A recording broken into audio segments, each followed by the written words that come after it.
We call them geniuses today. Back then, they called them heretics, traitors, threats to the natural order. 7 brilliant minds who saw too far ahead, spoke too loud, pushed too hard against the walls of their time. Each one paid with their life for daring to change a world that wasn't ready. Who were they? What did they discover that was so dangerous? And why did the very people who should have celebrated them decide they had to die?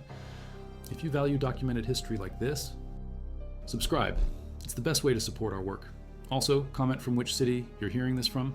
The script is researched and factual, using sources from historical court records and contemporary chronicles. Now, back to the story. Number 1. Giordano Bruno, 1591. The Roman Inquisition's chambers. Bruno claimed infinite worlds existed beyond Earth, each one potentially harboring life. He preached that the universe had no center, no edge, that stars were distant suns with their own planets orbiting around them. The Dominican friar had studied at Naples, taught at Oxford, debated in Paris. His memory system could store thousands of facts in organized mental palaces, but his ideas went further than Copernicus ever dared. 8 years of imprisonment in the Tower of Nona. 17 formal charges of heresy. The cell measured 8 feet by 12 feet. No windows, bread and water every 3rd day. The inquisitors offered life imprisonment if he recanted his teachings about infinite worlds and Earth's movement around the sun. Bruno studied their faces across the wooden table. Cardinal Roberto Bellarmino led the questioning, the same man who would later condemn Galileo. Bruno's answer echoed through the stone chamber, "I neither ought to recant, nor will I." February 17th, 1600. Campo de' Fiori in Rome. Dawn broke gray and cold. They dragged Bruno from his cell at sunrise. His legs had weakened from 8 years of confinement. The wooden stake measured 12 feet high, driven 4 feet into the cobblestone square. They bound him with iron chains at the chest, waist and ankles. The executioner caged his tongue with an iron bit so he couldn't speak final words to the crowd. The metal tasted of rust and previous victims. Witnesses counted over 3,000 people watching from windows and balconies. Nobles paid premium prices for viewing spots in surrounding buildings. Street vendors sold hot chestnuts and mulled wine. The pyre contained dry oak logs arranged in precise geometric patterns. Wind direction, northwest. Temperature, 38 degrees Fahrenheit. His last recorded words before the iron bit: "Perhaps you pronounce this sentence against me with greater fear than I receive it." The flames reached his feet at 8:47 in the morning. He died without screaming. The fire burned for 4 hours until nothing remained but charcoal and bone fragments. They scattered his ashes in the Tiber River that same afternoon. The Catholic Church didn't remove his books from the forbidden list until 1966. NASA's deep space mission uses his infinite worlds theory to search for habitable planets. Accused, tried, silenced. Number 2, Michael Servetus, 1553, Geneva.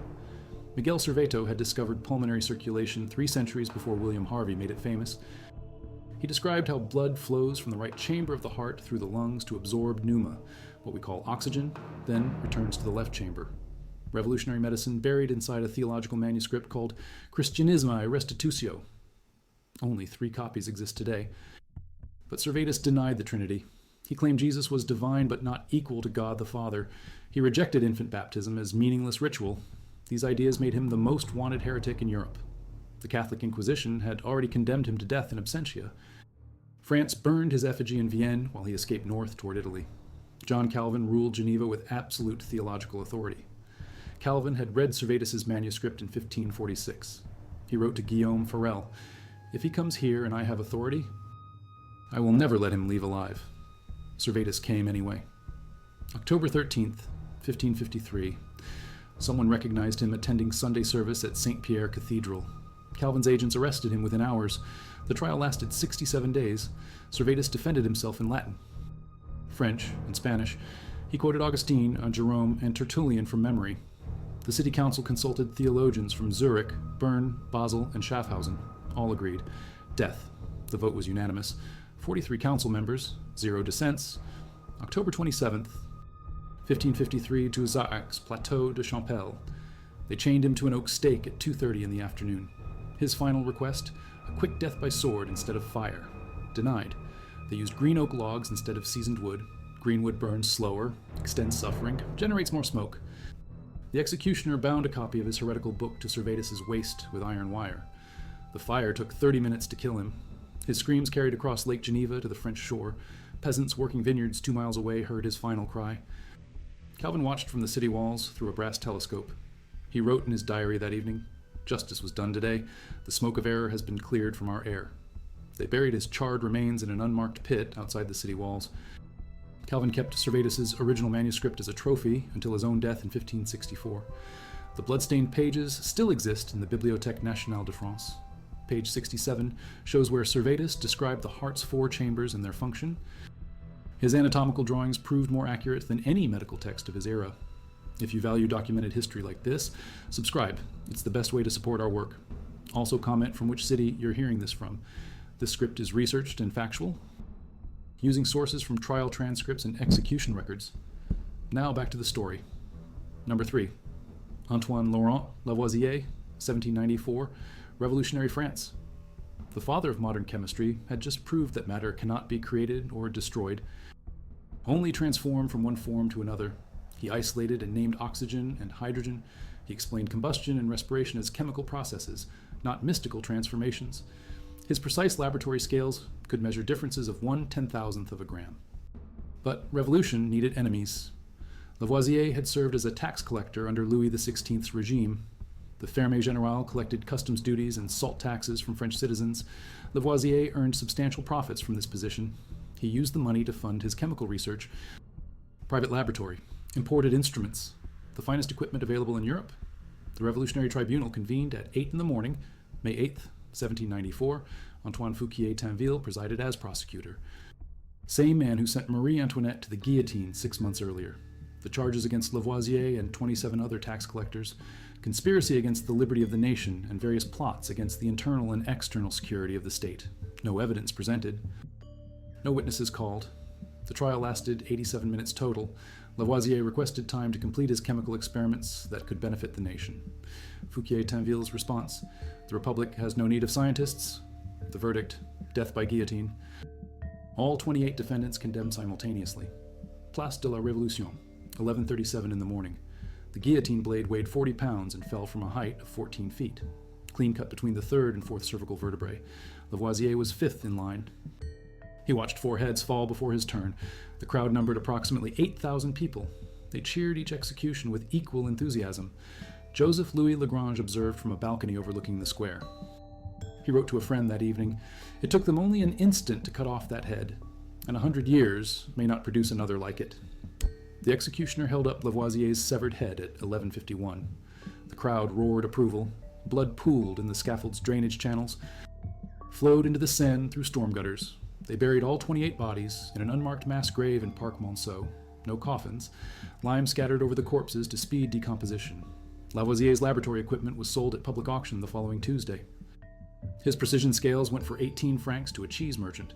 His collection of pure chemical compounds sold for 37 francs total. The revolutionary government was already using Lavoisier's chemical discoveries to manufacture superior gunpowder for the war effort. His improved formulas increased explosive power by 23%. French cannons fired farther and hit harder thanks to the chemistry of a man they'd just executed for treason. Truth, science, death. Number 4. Ignaz Semmelweis, 1865. Vienna General Hospital. The Hungarian physician had solved one of medicine's greatest mysteries. Why did women die from childbed fever at rates of 18% in the doctor's maternity ward, but only 2% in the midwife's ward? His answer was revolutionary and simple. Doctors performed autopsies in the morning, then delivered babies in the afternoon without washing their hands. Semmelweis instituted mandatory hand washing with chlorinated lime solution at Vienna General Hospital in 1847. Mortality rates plummeted from 18.27% to 1.27% within 6 months. The numbers were undeniable. Mathematics proved his theory correct. The medical establishment called him insane. Doctors were gentlemen. Gentlemen's hands were always clean by definition. The idea that physicians caused disease violated everything they believed about their noble profession. Distinguished doctors couldn't be carriers of death and decay. Semmelweis wrote increasingly angry letters to prominent physicians across Europe. He called them murderers and ignoramuses. His language grew more hostile each year. Karl Braun, his former mentor, banned him from the obstetrics ward. Rudolf Virchow, Germany's leading pathologist, publicly ridiculed his theories in medical journals. July 13th, 1865, doubling asylum near Vienna. Colleagues told Semmelweis they were taking him to inspect a new medical facility. Ferdinand von Hebra and other doctors he trusted guided him through the asylum gates. They committed him against his will once inside. The admission papers listed nervous illness and melancholia as justification. The guards beat him during his first week, standard procedure for uncooperative patients. A wound on his right hand became gangrenous. The same type of infection he'd spent his career preventing killed him 14 days after admission. Septicemia from an infected cut. The irony was lost on his medical colleagues. They buried him in an unmarked grave in Vienna Central Cemetery. Section 46, row 12. No headstone. His wife and 3 daughters attended the funeral alone. 20 years later, Louis Pasteur proved germ theory to the satisfaction of the European medical community. Suddenly, Semmelweis was a visionary instead of a madman. They exhumed his body and moved it to a marble monument in Budapest in 1894. The inscription reads, "Savior of Mothers." His hand-washing protocols are now standard practice in every hospital worldwide. The man who discovered medical hygiene died from the infection he taught doctors to prevent. Number 5, Ibn Rushd, 1198, Cordoba, known in Christian Europe as Averroes.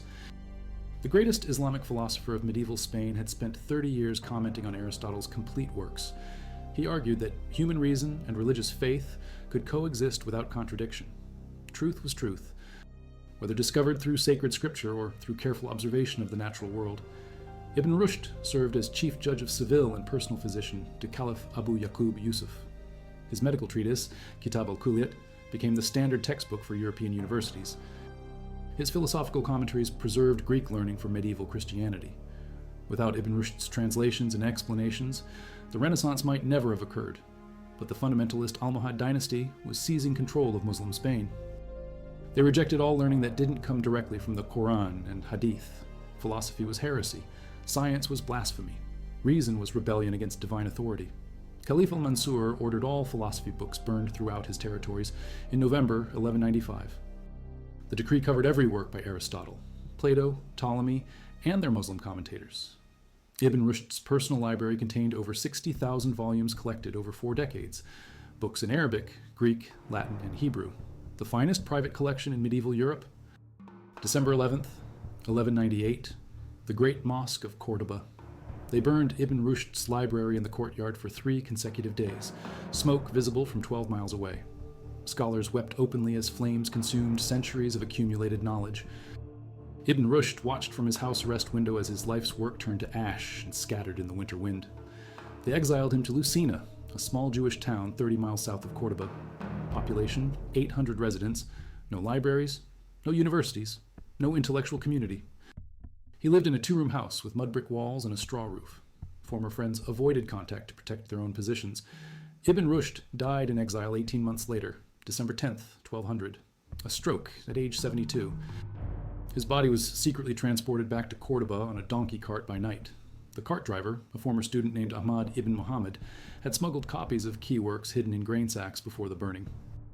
These rescued manuscripts reached the University of Paris through Jewish and Christian intermediaries. Thomas Aquinas quoted Ibn Rushd over 300 times in his Summa Theologica. Aquinas called him simply the commentator when referring to Aristotelian philosophy. Medieval Christian theology was built on foundations laid by a Muslim judge they would have burned as a heretic. Blood, books, ashes. Number 6, Hypatia, 415, Alexandria. The last great mathematician of the ancient world taught astronomy, mathematics, and philosophy at the legendary Library of Alexandria. She constructed astrolabes to track stellar movements and hydrometers to measure liquid density. She calculated planetary orbits using geometric principles that wouldn't be rediscovered for 1,000 years. But Hypatia was a woman teaching men in an increasingly Christian city that rejected pagan learning. She wore the white robes of a philosopher and spoke publicly about mathematics and natural philosophy. This violated every social norm of 4th century Alexandria. Christian preachers called her a witch who seduced young men with demonic knowledge. Cyril Tatarus, patriarch of Alexandria, preached sermon after sermon against her influence. He claimed she prevented Romans from converting to Christianity through her mathematical sorcery. Cyril would later be canonized as Saint Cyril of Alexandria for defending Orthodox Christian doctrine against heretics and pagans. March 415, a Tuesday afternoon. Hypatia rode her chariot through Alexandria's streets on her way to deliver a lecture at the library. A Christian mob led by Peter the Reader intercepted her near the Caesareum church.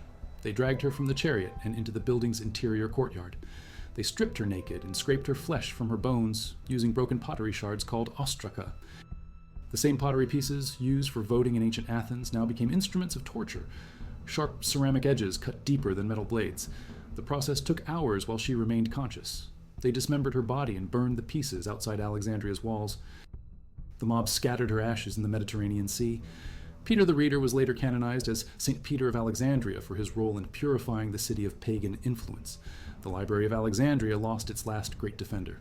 Within 50 years, Christian authorities closed the institution permanently. They converted the building into a church.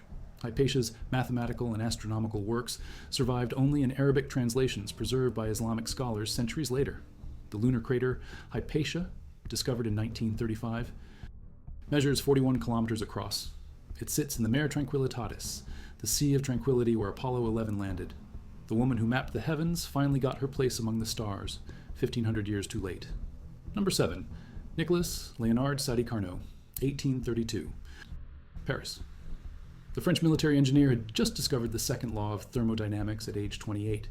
His masterwork, Reflections on the Motive Power of Fire, explained why steam engines could never achieve perfect efficiency. Heat always flows from hot to cold, never the reverse without external work.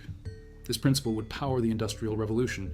Carnot proved that the maximum efficiency of any heat engine depends only on the temperature difference between its hot and cold reservoirs. His mathematical formulations laid the foundation for modern refrigeration, power plants, and internal combustion engines. Every car that runs today operates on principles he discovered in 1824, but cholera was sweeping across Europe in 1832. The disease had traveled from India through Russia, reaching Paris in March. 32,000 Parisians died in 6 months. The medical establishment had no understanding of bacterial transmission. They blamed miasma, bad air, moral corruption, anything except contaminated water supplies. Carnot volunteered to treat cholera patients in the overcrowded hospitals of Paris. He believed his engineering training could help organize more efficient medical care. The Hôtel Dieu hospital admitted over 300 patients daily. Mortality rate, 67%. Bodies stacked in corridors waiting for collection. August 24th, 1832, Carnot collapsed while examining patients at the Salpêtrière Hospital. High fever, violent vomiting, severe dehydration, classic cholera symptoms. He died within 18 hours at his family home on Rue Saint-Guillaume. Age 36 years, 4 months, 12 days. French health authorities ordered immediate cremation of his body and all personal possessions to prevent contagion spread. They burned everything in the furnaces of Père Lachaise Cemetery on August 26th. His unpublished notebooks containing 20 years of advanced research on gas theory, atomic motion, and thermodynamic principles turned to ash in 6 hours. His revolutionary book had sold exactly 612 copies during his lifetime. Publishers showed no interest in reprinting it. The ideas seemed too abstract, too theoretical for practical application. Most copies ended up in used bookstalls along the Seine, selling for 2 francs each. Rudolf Clausius rediscovered Carnot's principles in 1850. Lord Kelvin developed them further in 1851. They called it the Carnot cycle and credited him as the founder of thermodynamics. The Industrial Revolution finally caught up to ideas buried with their creator 20 years earlier. Every power plant, refrigerator, air conditioner, and automobile engine operates on laws Sadi-Carnot discovered. The modern world runs on principles contained in notebooks that burn to prevent the spread of disease. His lost research might have advanced physics by half a century. Genius, disease, fire. In 1897, workers demolishing old Roman foundations near Campo dei Fiori found a lead tablet buried 6 feet down in undisturbed soil. The Latin inscription read, Hic jacet sinis veritatis, dispersus sed non destructus. Here lies the ash of truth, scattered but not destroyed. Carbon dating placed the tablet's creation between 1590 and 1610. Exactly when Giordano Bruno burned for claiming infinite worlds existed beyond Earth. The tablet sits in storage at the Vatican Secret Archives. Catalog number ASV, miscellaneous arm, from White 15. Box 23, document 147. 3 centuries after Bruno died for teaching that stars were distant suns with their own planets, the Hubble Space Telescope has confirmed over 4,000 exoplanets orbiting other stars. The same institution that silenced him now operates Vatican Observatory, studying the infinite cosmos he died defending. Sometimes genius survives its execution. Sometimes truth waits 400 years for vindication. Sometimes the world catches up to minds that saw too far ahead. The lead tablet was right. Truth scatters, but destruction is temporary. Understanding is eternal.